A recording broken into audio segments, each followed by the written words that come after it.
Half-Life 2 is almost 20 years old, and not only is it still fun to play, but it's ironically one of the best VR single-player games I have ever played.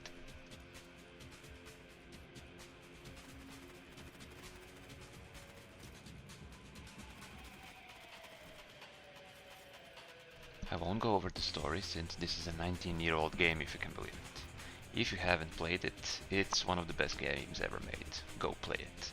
But if you have a VR headset, you have to play this game.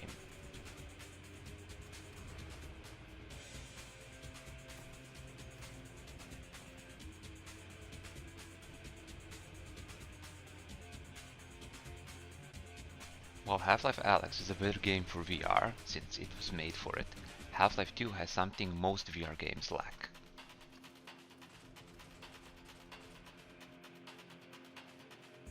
It looks incredibly good for a 2-decade-old game. A lot of VR games have very low quality graphics, which are not a problem when you're inside the game and immersed in it, but do stick out when reviewing the footage on a flat screen.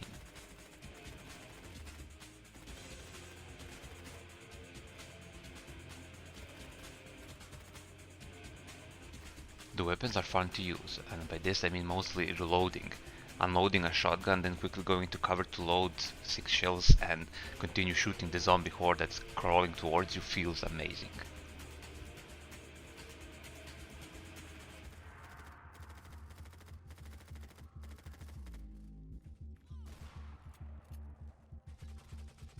And most of all, gameplay diversity. In a game like Arizona Sunshine, which is a good game, you basically do the same thing all game. You walk forward, you shoot some zombies, and that's it.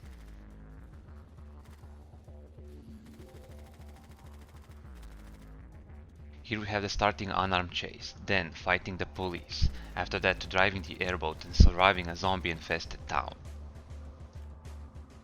At the end you're fighting the oppressive alien government with their giant mechanical walkers. This switching up of the gameplay makes the game feel fresh, which is not common for VR games.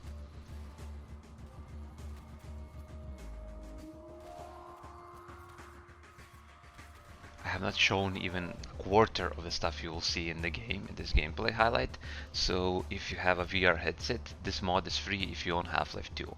If you don't own it, you can buy it for a very cheap price, so I highly recommend this experience.